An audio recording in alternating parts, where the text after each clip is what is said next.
E se o livro de Salmos não for simplesmente algo para ler, mas um lugar onde se entra? Imagine abrir as páginas e perceber que você não está entrando em poesia, mas no mundo interior de pessoas que viveram com alegria e medo, vitória e perda, fé e confusão. Antes que os cânticos se tornassem escritura, eles eram vozes humanas tentando entender a Deus. E assim que você começa, algo estranho acontece. As perguntas deles começam a soar como as suas. As lutas deles parecem familiares. A esperança deles parece possível. É aqui que a jornada começa, não com informação, mas com um convite. Fique comigo, porque o que você está prestes a descobrir dentro do livro de Salmos desafiará a maneira como você vê a espiritualidade, a emoção e sua conexão com Deus. E ao ouvir isso, comente abaixo qual parte dos Salmos já falou com você antes e certifique-se de se inscrever para não perder os próximos passos desta exploração. A primeira coisa que você percebe ao entrar em Salmos é que ele não tenta te impressionar. Ele te encontra onde você realmente está. Ele não esconde a dor, não esconde o medo, não esconde as perguntas. Ele também não esconde os momentos em que os escritores se sentiram sobrecarregados, perdidos ou até mesmo abandonados. Em vez disso, ele coloca esses momentos diante de você, mostrando que a fé não é construída sobre a perfeição, mas sobre a honestidade. Só isso já interrompe a expectativa que muitas pessoas têm sobre a Bíblia. Em vez de exigir silêncio ou força, Salmos abre a conversa e te pede para falar, para pensar, para sentir. É por isso que o livro sobreviveu milhares de anos. Ele não te diz para ser outra pessoa. Ele te convida a trazer o seu eu verdadeiro para a presença de Deus. Mas algo mais se destaca. Salmos não é o trabalho de uma única voz. É uma coleção de vozes, cada uma moldada por diferentes origens e diferentes estações da vida. Davi escreve com a urgência de alguém que sobreviveu a ataques e traições. Moisés escreve com o peso de um homem que liderou uma nação pelo deserto. Salomão escreve com a mente de um governante que viu as complexidades da sabedoria e do poder. Os filhos de Corá escrevem com a perspectiva de uma família que carregava tanto um passado doloroso quanto um futuro redimido. Juntos, eles formam um registro da experiência humana que se estende ao longo do tempo. E por causa disso, toda pessoa que ouve suas palavras acaba encontrando sua própria história em algum lugar dentro dessas páginas. À medida que você continua lendo o livro, algo interessante acontece. Você começa a sentir um ritmo, quase como entrar em um caminho que leva da crise à clareza. O livro está estruturado em 5 sessões, ecoando os 5 livros de Moisés. Isso não é acidental. Ele cria um padrão que guia o leitor da quebra à restauração, do questionamento à confiança, da escuridão à alegria. A própria estrutura se torna uma jornada. Você começa no fundo do vale e sobe lentamente em direção a um pico onde tudo termina em louvor. Quanto mais você lê, mais você sente que está sendo puxado para frente, passo a passo, como se o próprio livro soubesse que seu coração precisa de tempo para curar e espaço para crescer. E, no entanto, os salmos permanecem completamente honestos. Eles não prometem que a vida será sempre calma ou previsível. Em vez disso, eles mostram como pessoas reais responderam a lutas reais. Eles oraram enquanto fugiam de inimigos. Eles clamaram, sentindo-se esquecidos. Eles celebraram quando viram Deus agir. Eles esperaram quando nada parecia mudar. Eles expressaram esperança quando a esperança parecia impossível. Essa gama de emoções cria uma conexão difícil de ignorar. Você começa a sentir que os escritores não estavam tentando impressionar ninguém. Eles estavam tentando sobreviver, estavam tentando entender. estavam tentando permanecer perto de Deus, mesmo quando a vida os empurrava na direção oposta. Essa honestidade é o que torna Salmos tão poderoso para os leitores modernos. Muitas pessoas lutam para encontrar as palavras certas quando oram. Elas se sentem sobrecarregadas, culpadas ou desamparadas. Os Salmos lhes dão a linguagem quando eles não têm nenhuma. Eles dão forma a emoções difíceis de explicar. Eles expressam o medo sem vergonha e a fé sem arrogância. Essa combinação cria uma ponte entre a fragilidade humana e a presença divina. Você não precisa esconder nada. Você não precisa fingir. Você não precisa entender tudo. Você só precisa trazer seu coração exatamente como ele está. Os Salmos mostram que Deus ouve aqueles que falam honestamente e não apenas aqueles que falam com confiança. À medida que os capítulos continuam, o livro começa a revelar uma de suas verdades mais profundas. A fé não é definida pela ausência de perguntas. Ela é definida pelo que você faz com essas perguntas. Alguns salmos começam no medo e terminam em paz. Outros começam na alegria e terminam em reflexão. Alguns começam com raiva e terminam em rendição. Alguns começam com confusão e terminam com confiança. A transformação não acontece porque o problema desaparece. Acontece porque o escritor escolhe enfrentar o problema na presença de Deus. Essa mudança silenciosa é um dos elementos psicológicos mais importantes do livro. Ela mantém o leitor engajado, esperando para ver como cada luta emocional será resolvida. Isso constrói antecipação, faz você querer continuar.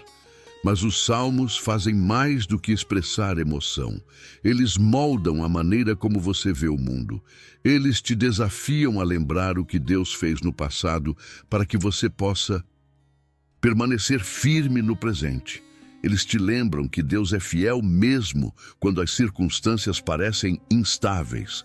Eles te ensinam a substituir o pânico pela perspectiva, o medo pela confiança e o isolamento pela conexão. Eles afastam sua atenção do caos ao seu redor e a colocam em algo imutável.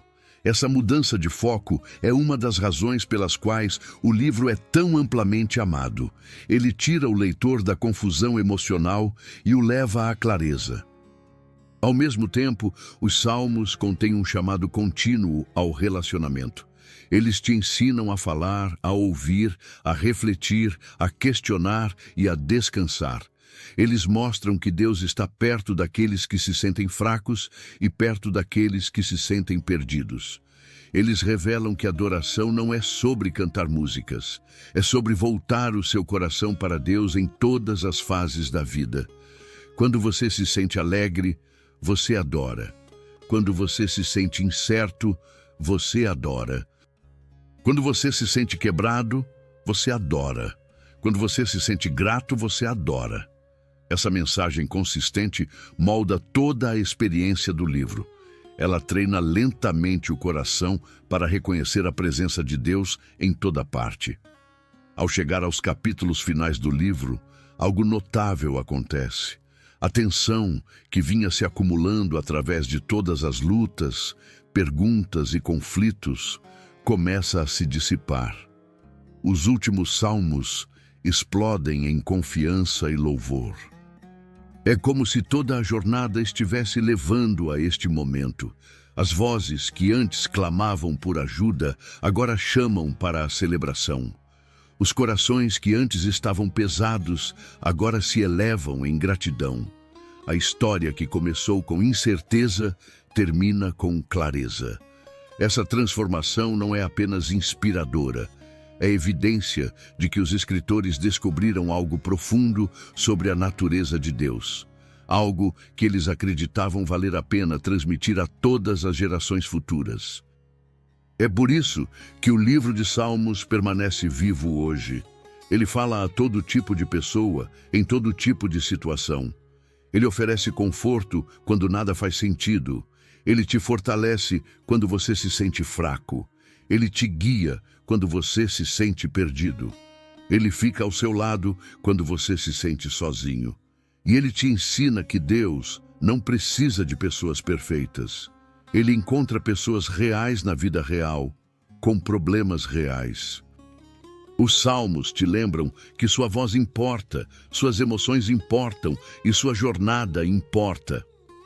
Comente a palavra salmos se esta jornada já está falando com você e certifique-se de se inscrever para não perder a próxima parte desta jornada. Quanto mais exploramos, mais clara se torna a mensagem. Os salmos nunca foram feitos para ficar na página. Eles foram feitos para entrar em seu coração e mudar a maneira como você vê Deus, a maneira como você vê a vida e a maneira como você se vê. Antes de continuarmos mais a fundo nesta jornada, deixe-me perguntar algo que pode parecer simples, mas que abre uma porta poderosa. Quando foi a última vez que você parou tudo, mesmo que por um momento, e reconheceu algo maior do que você? Não por hábito, não porque alguém te disse para fazer, mas porque seu coração se sentiu atraído naquela direção. Para muitas pessoas, esse sentimento aparece em momentos de quietude, em lugares inesperados ou durante dias difíceis, quando a força está baixa. E é exatamente aí que os salmos começam a transformar o leitor. Eles não introduzem a adoração como um ritual. Eles a revelam como uma resposta. E assim que você entende isso, o livro inteiro se torna algo novo. Antes de irmos adiante, escreva nos comentários qual emoção você sente com mais frequência ao ler salmos: paz, esperança, confusão ou gratidão. E certifique-se de se inscrever para não perder o que vem a seguir. A adoração nos salmos não se comporta da maneira que muitas pessoas esperam. Não é polida, não é formal, não é distante. Ela aparece em cavernas, desertos, batalhas e noites sem dormir. Ela vem de pessoas fugindo para salvar suas vidas, de reis enfrentando traição, de cantores oprimidos pelo medo e de crentes que não conseguiam ver um caminho a seguir. Isso é o que torna a mensagem tão cativante. Os escritores mostram que a adoração não é algo que você faz quando a vida está perfeita. É algo que você faz quando a vida é real.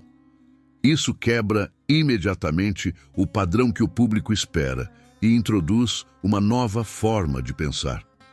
Muitos ouvintes fazem uma pausa aqui, não porque planejaram, mas porque se reconhecem nesses momentos. Se você continuar pelos salmos com isso em mente, um padrão começa a surgir. Os escritores não estão adorando porque tudo está certo. Eles adoram porque sabem quem Deus é, mesmo quando nada mais faz sentido. Isso cria uma tensão que puxa o espectador para frente. Se eles podiam louvar durante o perigo, por que o faziam? O que eles descobriram nesses momentos? Por que a adoração deles soa mais forte em suas épocas mais sombrias do que em suas vitórias mais brilhantes? Essas perguntas mantêm a atenção do espectador ativa e não passiva. Essa é a psicologia que mantém a retenção alta. A curiosidade leva o ouvinte a querer a próxima linha, porque cada linha responde a uma pergunta enquanto levanta outra.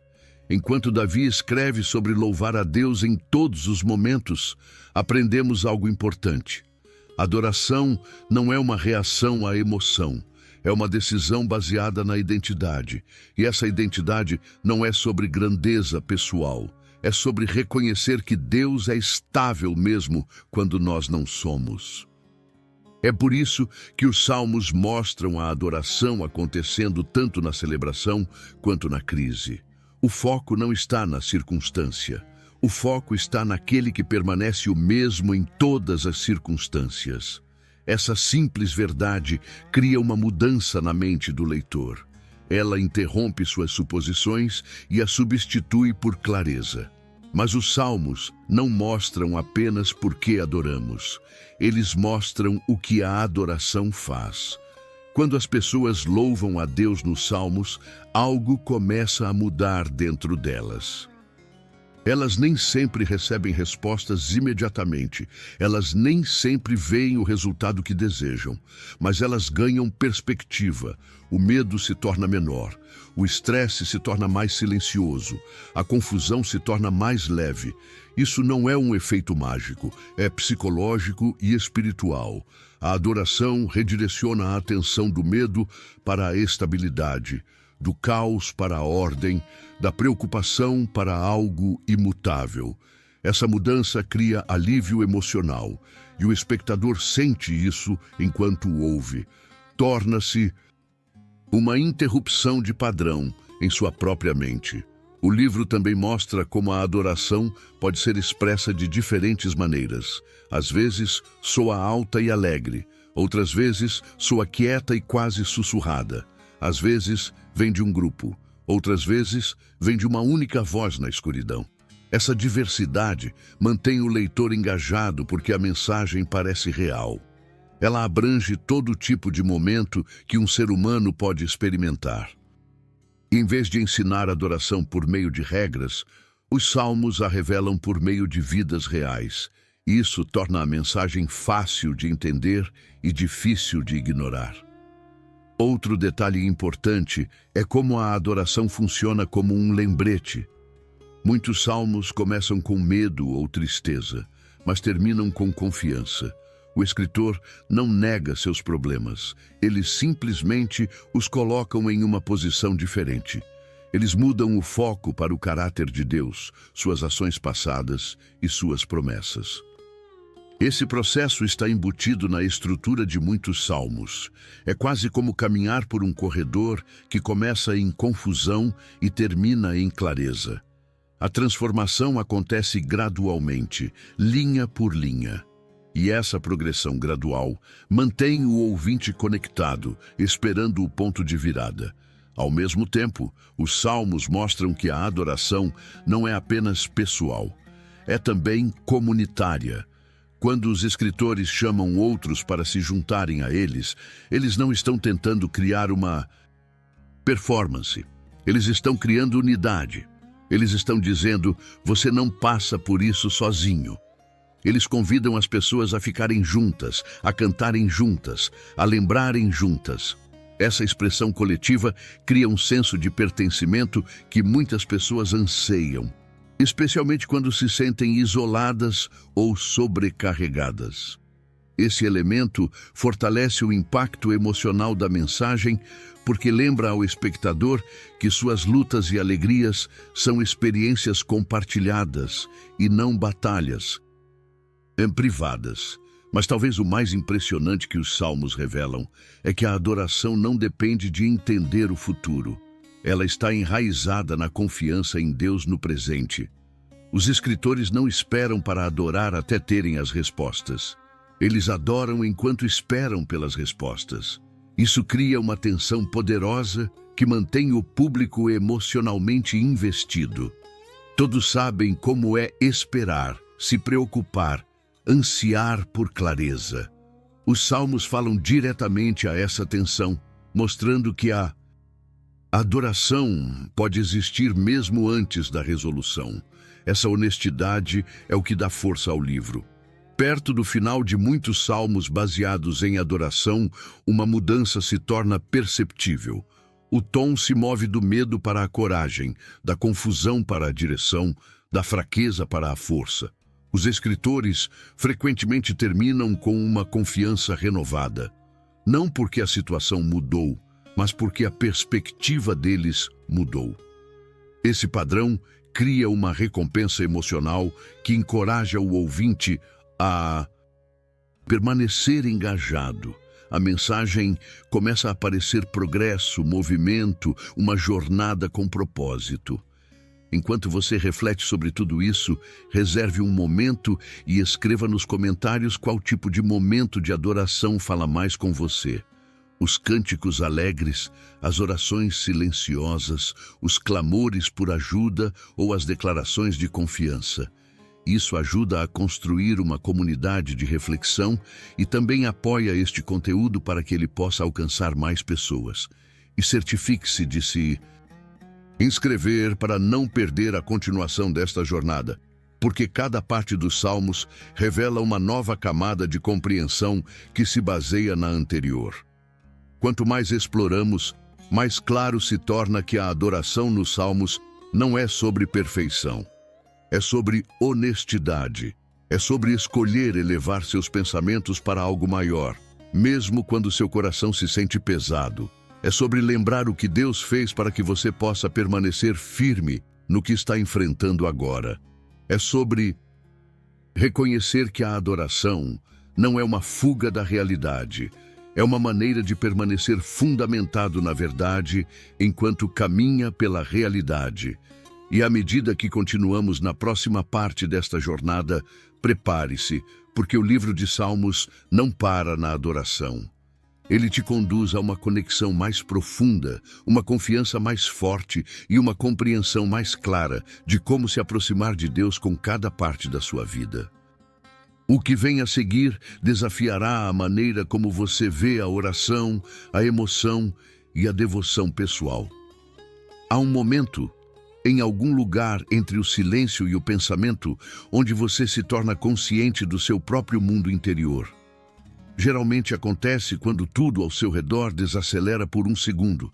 Sua mente está cheia, seu coração está pesado ou esperançoso, e de repente você percebe que está buscando algo mais profundo. Algo que dê sentido à confusão, direção às perguntas e calma à incerteza. Esse momento não é acidental. É o mesmo momento que moldou muitos dos Salmos. Eles foram escritos por pessoas que estavam à beira de seus próprios pensamentos, inseguras sobre o que dizer, mas incapazes de permanecer em silêncio. E é isso que torna esta próxima parte da jornada tão cativante. Antes de irmos adiante, comente abaixo uma coisa. Quando você ora ou reflete, você fala em voz alta, escreve seus pensamentos ou permanece em silêncio? E lembre-se de se inscrever para não perder os próximos capítulos desta exploração. A devoção pessoal nos Salmos não começa com palavras perfeitas. Ela começa com a necessidade, começa com o anseio, começa com um coração tentando se conectar com Deus, mesmo quando não sabe como. Muitas pessoas pensam que a oração deve ser estruturada ou elegante. Mas quando você lê os Salmos atentamente, descobre que a maioria das orações começa com uma única frase honesta. Às vezes é um clamor por ajuda, às vezes é uma declaração de confiança, às vezes é uma pergunta, às vezes é uma confissão. A simplicidade desses inícios interrompe as expectativas e atrai o ouvinte. Ela mostra que a devoção não é baseada em performance, é baseada na sinceridade.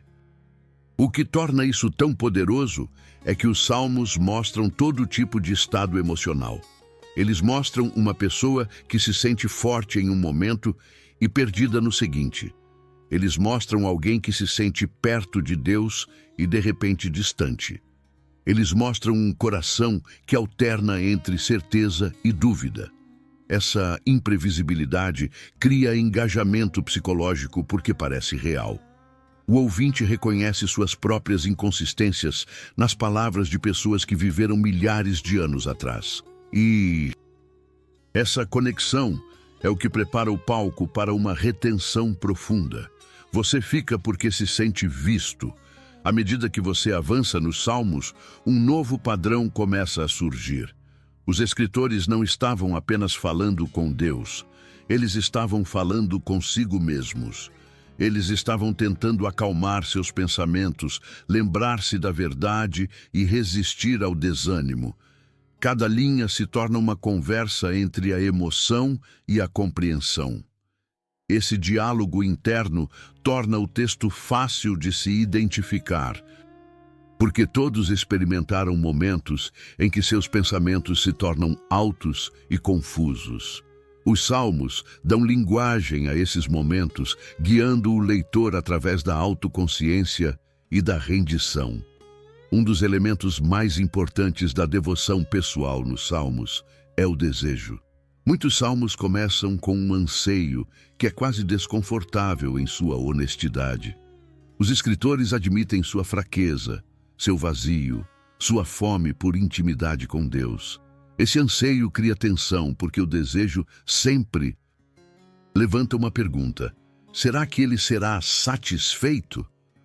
O ouvinte espera pela resposta, linha após linha, esperando ver como o escritor resolve a luta.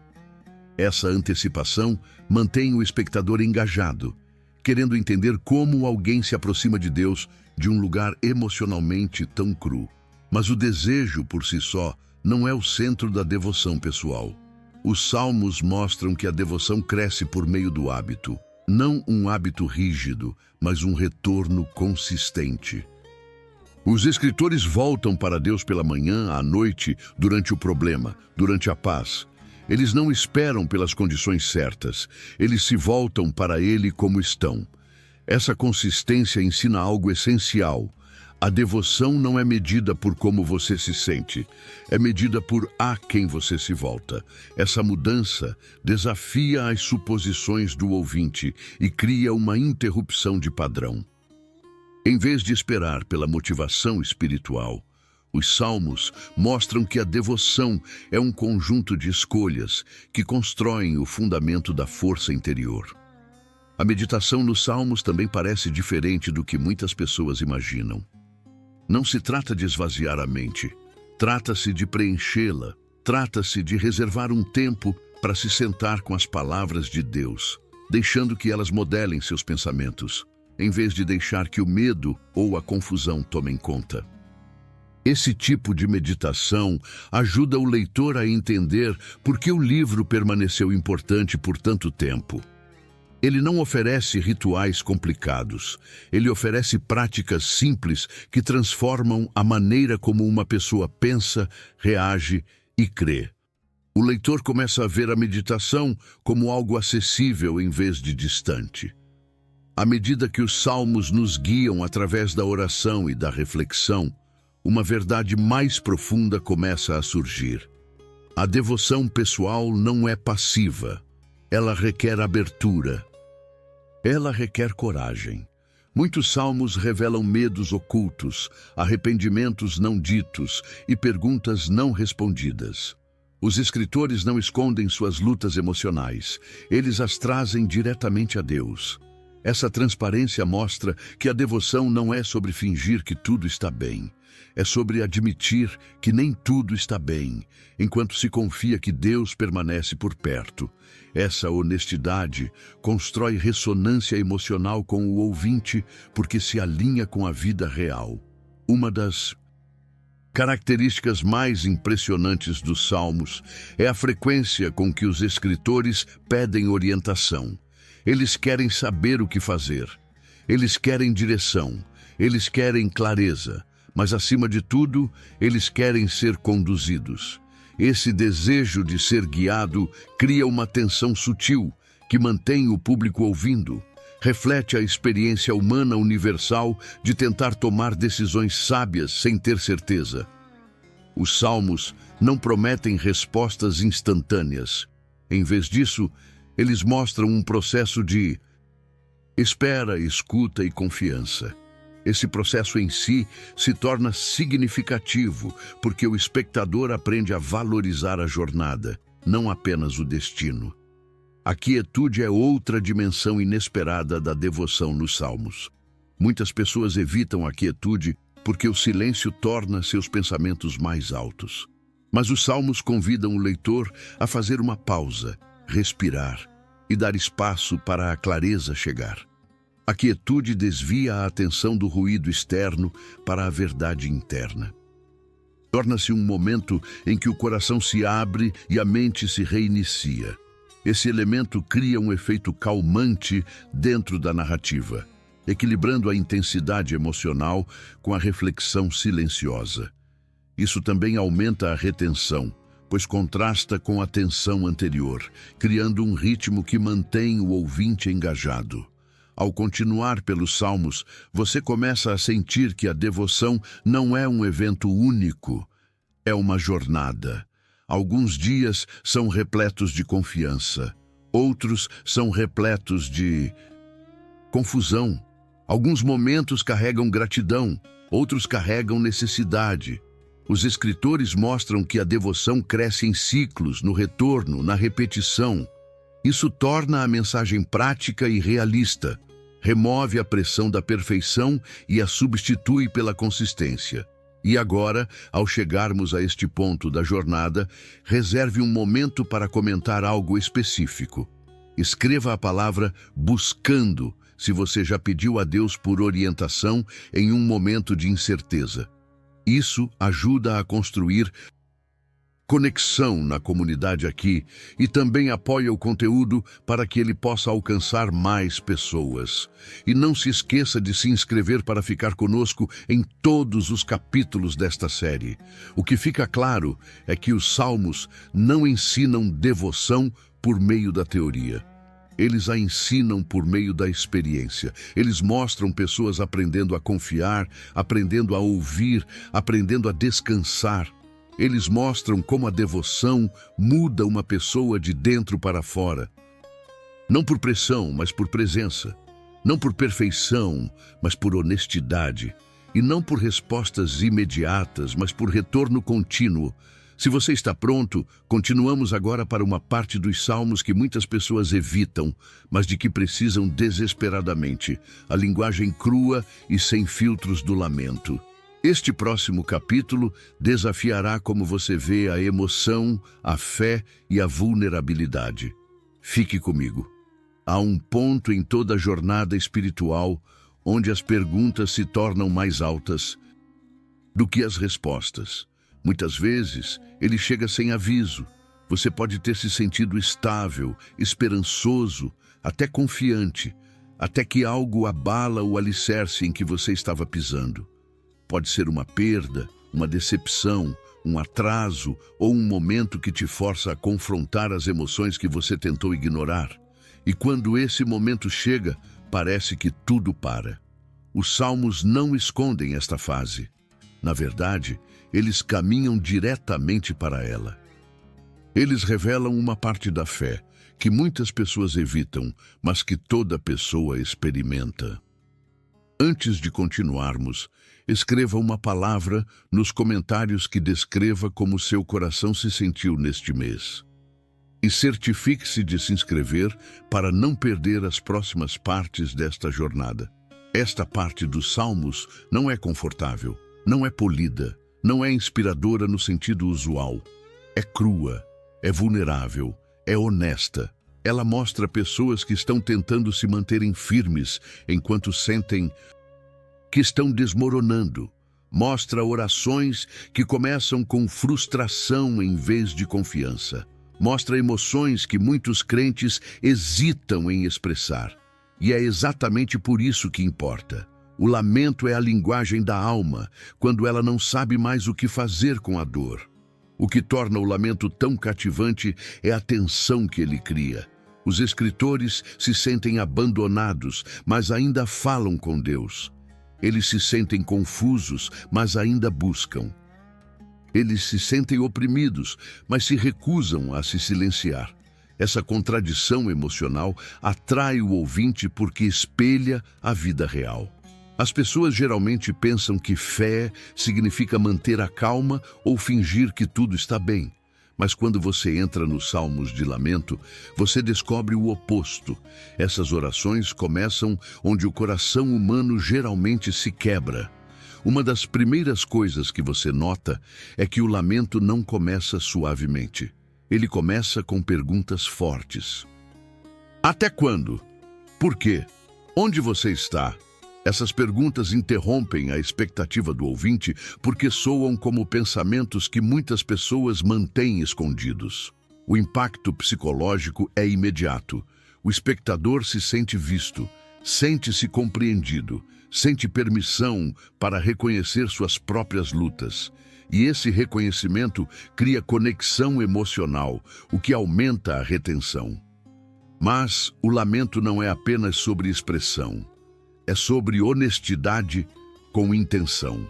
Os escritores não estão reclamando por reclamar. Eles estão tentando encontrar sentido. Eles estão tentando permanecer perto de Deus, mesmo quando não conseguem senti-lo. Eles estão tentando entender o medo deles, não ignorá-lo. Esse processo dá ao público uma visão de suas próprias emoções. Em vez de fugir da dor, os salmos os ensinam a examiná-la. Em vez de esconder a tristeza, eles a confrontam. Essa abordagem ajuda o espectador a permanecer engajado, porque cada linha oferece uma nova perspectiva que ele pode não ter considerado. O ritmo do lamento também é único. Ele começa pesado, mas à medida que você continua, algo sutil começa a mudar. O tom muda lentamente, quase silenciosamente. O escritor começa a se lembrar. Eles se lembram de momentos em que Deus estava presente. Eles se lembram da ajuda que veio em momentos inesperados. Eles se lembram de promessas que ainda estão de pé. Essa mudança suave introduz a esperança sem forçá-la, o que cria antecipação. O ouvinte começa a se perguntar quando o ponto de virada virá. Eles permanecem focados, esperando o movimento do desespero para a estabilidade. Um dos elementos mais poderosos do lamento é que ele dá voz a emoções que muitas pessoas suprimem. Dor, medo, raiva, solidão. Esses sentimentos aparecem frequentemente nos salmos. Mas, em vez de envergonhar essas emoções, os escritores as trazem diretamente a Deus. Essa ação interrompe a crença comum de que fé forte significa esconder sentimentos difíceis. Em vez disso, os salmos mostram que a fé forte começa por revelá-los. Essa abordagem ajuda os espectadores a refletirem sobre suas próprias batalhas internas de uma maneira segura e guiada. Ao passar pelos salmos de lamento, você nota uma dinâmica recorrente. A honestidade leva à clareza. Não clareza imediata, mas clareza gradual. O escritor começa a ver sua situação de maneira diferente. Eles começam a entender que o silêncio de Deus não é abandono. Eles começam a perceber que o tempo de Deus não é negligência. Eles começam a confiar que suas emoções, embora reais, não definem o resultado final. Essa transformação gradual mantém o público engajado, porque cada pensamento leva diretamente ao próximo. A narrativa os puxa para frente. Outro aspecto importante é como o lamento cria intimidade. Os escritores revelam as partes mais privadas de seus corações. Eles falam abertamente sobre suas fraquezas, seus medos, sua culpa. Essa vulnerabilidade constrói um relacionamento mais profundo entre o escritor e Deus. E para o espectador, cria um senso de proximidade com o texto. Muitas pessoas nunca expressam suas lutas porque temem o julgamento. Mas os salmos mostram que Deus acolhe a verdade mais do que as aparências. Ainda assim, o lamento não termina com a emoção. Ele se move em direção à confiança. No final de muitos salmos de lamento, uma mudança aparece. O escritor nem sempre recebe respostas, mas recebe perspectiva. Eles se lembram da misericórdia de Deus. Eles se lembram de sua proteção. Eles se lembram de suas promessas. Essa mudança final é o que dá força ao lamento. Ela transforma a dor sem negá-la. Ela ensina ao ouvinte que a confiança não exige plena compreensão. Exige honestidade e rendição. Esse movimento, da quebra à confiança, é o que mantém o público engajado. Parece uma jornada com compensação emocional. Dá esperança ao ouvinte porque mostra que o lamento não é um lugar onde você fica. É um lugar por onde você passa. E passar por ele te ensina algo importante. Você pode trazer cada parte de si mesmo para Deus. Agora, pare por um momento e escreva nos comentários uma coisa específica. Digite a palavra honesto se você já orou a partir de um lugar de dor. Isso ajuda a construir uma comunidade de pessoas que estão percorrendo esta jornada juntas e também apoia este conteúdo para que ele possa alcançar mais pessoas. E lembre-se de se inscrever para ficar conectado enquanto continuamos por cada capítulo desta série. Ao fechar esta sessão dos Salmos, a mensagem se torna clara. O lamento não é fraqueza, não é fracasso. Não é falta de fé. É uma parte essencial da jornada espiritual. Ele te ajuda a enfrentar as emoções que você não pode controlar. Ele te aproxima de Deus através da honestidade e não da performance. Ele te ensina a permanecer de pé, não ignorando sua dor, mas trazendo-a para a sua presença. Este é o fundamento para o que vem a seguir. A transição da tristeza para a resiliência, do questionamento para a confiança, do caos emocional para a confiança renovada. E no próximo capítulo, veremos como os Salmos nos conduzem à esperança. Há momentos na vida em que você sente que está andando sem um mapa. Você coloca um pé na frente do outro, mas o caminho à frente parece incerto. O futuro parece embaçado. E até mesmo as coisas em que você confiava começam a se mover sob você. Em momentos como este, as pessoas frequentemente buscam algo estável, algo que não possa ser abalado, não importa o que mude ao seu redor. É aí que o livro de Salmos fala com uma força surpreendente. Ele não finge que o mundo é estável. Ele reconhece que tudo pode desmoronar. No entanto, no mesmo fôlego, ele revela um alicerce que permanece inquebrável.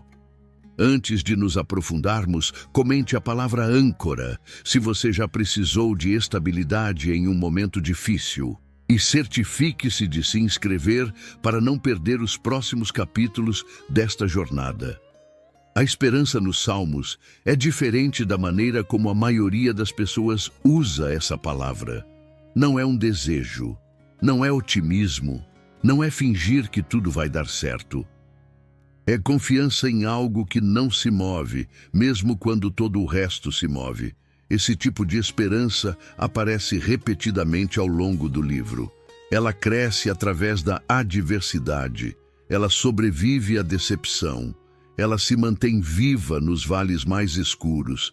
E o que a torna ainda mais cativante é que ela frequentemente aparece quando os escritores ficaram sem forças. As declarações de esperança mais poderosas vêm de pessoas que se sentiram cercadas pelo perigo ou oprimidas pelo medo. Esse contraste cria uma tensão imediata que atrai o ouvinte.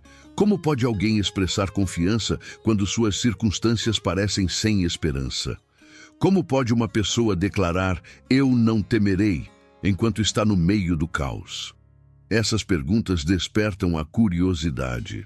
Elas impulsionam o espectador a continuar ouvindo, buscando a peça que falta, que torna esse tipo de confiança possível. E essa peça que falta se torna mais clara quanto mais você explora os Salmos.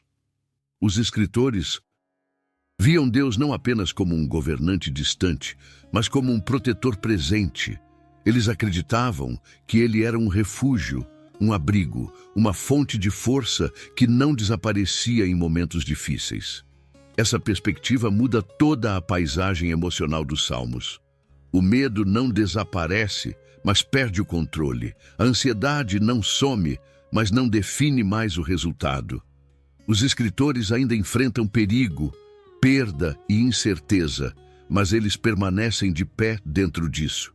Em vez de desmoronarem sob isso produz um efeito psicológico poderoso no leitor. Oferece uma maneira de se sentir fundamentado, mesmo quando a vida parece instável. Outra característica marcante da esperança nos Salmos é sua conexão com a memória. Os escritores frequentemente se lembram do que Deus fez antes.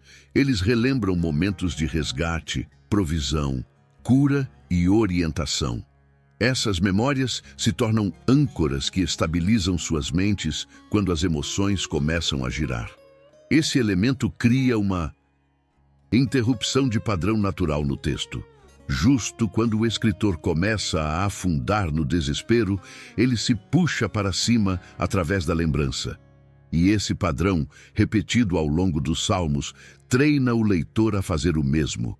Ele os ensina que a esperança não cresce de ignorar o passado, mas de lembrá-lo com precisão. Os Salmos também mostram que a esperança nem sempre chega rapidamente. Às vezes, ela aparece após uma longa luta. Às vezes, são necessárias páginas de perguntas antes que o tom mude. Essa progressão lenta mantém o leitor engajado porque espelha o processo real de recuperação emocional. As pessoas não saltam do medo para a confiança instantaneamente. Há uma jornada entre os dois. Os Salmos levam o leitor por essa jornada, passo a passo, permitindo que a transformação pareça natural em vez de forçada. Uma das maneiras mais poderosas pelas quais os Salmos comunicam esperança é através de imagens de segurança. Deus é descrito como um refúgio, um abrigo, um escudo. Essas descrições não são dramáticas, são práticas. Elas mostram um Deus que fornece apoio em vez de distância. Essa visão ajuda o ouvinte a se sentir pessoalmente incluído na mensagem. A esperança não é abstrata, é relacional, é baseada na confiança, não nas circunstâncias. Ela ensina que a estabilidade é encontrada em quem Deus é, não no que está acontecendo ao seu redor. Ao ler mais profundamente, outro padrão se torna claro. A esperança nos Salmos frequentemente aparece durante momentos de vulnerabilidade. Quando os escritores se sentem oprimidos, eles se voltam para Deus em busca de força. Quando se sentem perdidos, eles procuram orientação. Quando se sentem atacados, eles buscam proteção. Esse retorno contínuo molda a estrutura de muitos salmos, cria um impulso emocional. O leitor é puxado para frente pelo desejo de ver como o escritor encontrará clareza. Essa estrutura aumenta a retenção porque cada linha leva à próxima com propósito. A esperança também está ligada à confiança no caráter de Deus. Os escritores acreditam que Deus é fiel, justo e atencioso. Eles não afirmam que a vida é fácil. Eles afirmam que Deus está presente. Essa diferença muda tudo. Remove a pressão de entender cada detalhe. Substitui o medo pela confiança. Ajuda o leitor a respirar mais profundamente, sabendo que o resultado não está apenas em suas mãos. Essa liberação psicológica é uma das razões pelas quais os salmos permanecem reconfortantes para pessoas de todas as gerações. Outro detalhe importante é como a esperança transforma a perspectiva. Os escritores não negam a existência do perigo ou da dificuldade. Eles simplesmente se recusam a ver essas coisas como a realidade final. Eles reconhecem o problema, mas se concentram na força de Deus. Essa mudança de atenção cria resiliência emocional. Ela ensina que esperança não é negação, é direção, é escolher onde colocar sua mente. Essa abordagem ajuda o espectador a aplicar a mensagem à sua própria vida enquanto ouve. À medida que os salmos avançam em direção às suas sessões finais, a esperança se torna mais alta. O tom sobe da confiança silenciosa para o louvor confiante. Os escritores começam a falar com ousadia. Eles descrevem Deus como sua luz, sua salvação, seu protetor. Esse aumento no tom envolve o ouvinte em um nível emocional mais profundo. Ele oferece uma recompensa emocional por ter permanecido através da tensão anterior no texto. Dá ao público um senso de movimento, de vitória, de renovação. Antes de continuarmos para a próxima parte da jornada, pause por um momento e comente a frase "Minha esperança está nele". Isso ajuda a fortalecer a comunidade que está se formando aqui e apoia este conteúdo para que ele possa alcançar mais pessoas. E certifique-se de se inscrever para ficar conectado em todos os capítulos. Ao fechar esta parte, a mensagem se torna clara. A esperança nos Salmos não é teórica, é algo vivido, algo testado, algo comprovado. Ela sobrevive a tempestades, perdas e noites silenciosas. Ela cresce em épocas de incerteza. Pode começar pequena, mas se torna forte porque está enraizada em Deus e não nas circunstâncias. E com este fundamento estabelecido, a jornada agora se move em direção a uma nova dimensão dos Salmos. Uma que desafia como entendemos a força, a confiança e a presença de Deus nos momentos mais difíceis. Há um momento perto do final de toda a grande jornada em que você para e olha para trás, para tudo o que atravessou. Você vê as montanhas que escalou, os vales que cruzou, as dúvidas que tentaram te parar e a força que você ganhou sem perceber. O livro de Salmos cria este mesmo momento.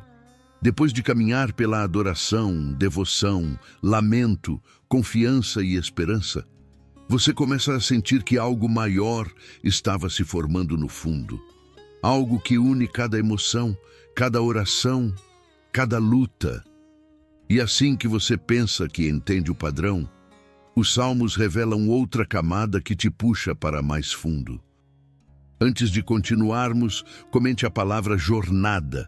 Se esta série te ajudou a ver os Salmos de uma nova maneira e certifique-se de se inscrever para não perder os próximos capítulos que exploraremos neste canal. Ao chegar ao trecho final dos Salmos, o tom muda novamente.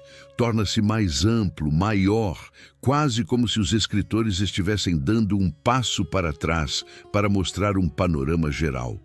Você percebe que os Salmos não são apenas sobre experiência pessoal. Eles também são sobre algo que se desenrola através das gerações, algo conectado à justiça, propósito e futuro. Os escritores começam a falar sobre um rei que está por vir, um governante que traria paz, justiça e restauração. Isso não é político, é espiritual. É a crença de que o mundo, mesmo com todo o seu caos e sofrimento, está caminhando em direção a um momento em que tudo o que está quebrado será restaurado. Esse tema aparece gradualmente, como um fio tecido através de vários salmos. Você o vê nas promessas de um rei que reinaria com sabedoria. Você o vê na esperança de um líder que traria justiça aos pobres e dignidade aos oprimidos. Você o vê em declarações de que todas as nações um dia reconheceriam a autoridade de Deus. Essas passagens interrompem o ritmo emocional usual do livro. Elas tiram o leitor da dor pessoal e o colocam dentro de uma história maior. Essa mudança de perspectiva cria um estímulo psicológico. Ela substitui o peso da luta individual pela esperança do propósito coletivo. Ao descreverem esse futuro rei, os Salmos revelam algo inesperado. Esse governante não é apenas poderoso, ele é justo. Ele não lidera pela força, mas pela justiça. Ele não se exalta, ele exalta os outros. Ele traz clareza onde há confusão, cura onde há dor e verdade onde há engano. Esse tipo de liderança cria um senso de anseio dentro do leitor. Você começa a reconhecer o quão profundamente os humanos desejam um mundo onde a verdade vença, onde a justiça importe e onde a paz dure. Os Salmos vão além. Eles descrevem um líder cuja autoridade não é temporária. Seu reinado é eterno. Sua influência não se esvai. Suas promessas não expiram. Essa perspectiva de longo prazo interrompe a maneira como muitas pessoas pensam sobre o poder. Ela muda o foco de soluções temporárias para uma transformação duradoura. Essa diferença captura a atenção do espectador porque fala de algo que todos querem: estabilidade, significado e direção que não desaparecerão. Mas os salmos não param na visão de um rei. Eles se movem para a sabedoria. Eles mostram que aqueles que seguem os caminhos de Deus vivem com clareza e propósito. A sabedoria nos salmos não é intelectual, é prática. É a capacidade de agir com integridade, de escolher o que é certo, de evitar caminhos destrutivos e de permanecer firme quando a vida impõe resistência. Essa ideia fortalece o leitor ao mostrar que a vida não é aleatória. Ela é moldada por escolhas, hábitos e alinhamento com a verdade. À medida que o texto avança, você começa a entender que a sabedoria é apresentada como um alicerce. É a estrutura que mantém a pessoa estável. Ela te ajuda a navegar por conflitos, tentações e incertezas. Ela te ensina a guardar seu coração, a falar com honestidade e a viver com intenção. A sabedoria se torna a voz que te guia através de situações complicadas e te lembra quem você é quando as circunstâncias se tornam confusas. Os salmos usam a sabedoria para fazer a transição para a reflexão. Os escritores examinam suas vidas. Eles pedem a Deus que sonde seus corações, que corrija seus pensamentos, que os proteja de caminhos prejudiciais. Essa vulnerabilidade cria ressonância emocional porque espelha o que muitas pessoas sentem, mas raramente dizem. Todos querem clareza. Todos querem saber que estão fazendo as escolhas certas. Todos querem orientação. Os salmos dão linguagem a esses desejos e reconectam o leitor com a ideia de que Deus responde àqueles que o buscam sinceramente. À medida que o livro se move em direção aos seus salmos finais, tudo começa a convergir. Adoração, devoção, lamento, confiança, esperança, sabedoria e profecia fluem juntas em uma única mensagem. Deus está presente, Deus é fiel e Deus é digno de louvor. O tom sobe, as palavras se tornam mais fortes, a energia se eleva. Parece que o acúmulo emocional de todo o livro atingiu seu ponto mais alto. Essa ascensão no tom produz uma recompensa psicológica. Dá ao ouvinte um senso de vitória. Responde à atenção criada anteriormente na jornada. Promete que, não importa o que tenha acontecido, a bondade de Deus permanece. Os salmos finais não negam a existência da dor. Eles simplesmente declaram que a dor não tem a palavra final. Eles não ignoram o passado. Eles celebram o quão longe a jornada levou o escritor. Eles não fingem que a vida é simples. Eles afirmam que Deus é maior do que toda complexidade. Quanto mais perto você chega do fim, mais clara se torna a mensagem. Tudo nos salmos, da tristeza mais profunda ao louvor mais alto, leva à mesma verdade. Deus é estável. Deus está perto. Deus é digno. Esse padrão de encerramento cria uma forte impressão emocional. Deixa o ouvinte se sentindo elevado em vez de esgotado. Traz fechamento sem remover o mistério, dá conforto sem apagar a realidade. Transforma os salmos em um espaço onde cada estação do coração humano encontra um lugar para descansar.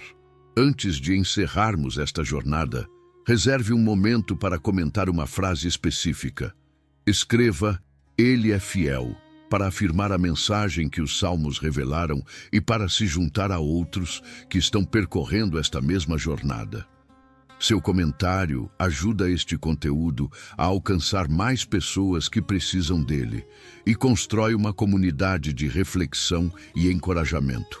Ao fechar esta parte final, a mensagem é simples, mas poderosa. Os salmos não são apenas escritos antigos. Eles são um espelho da experiência humana e uma janela para o coração de Deus.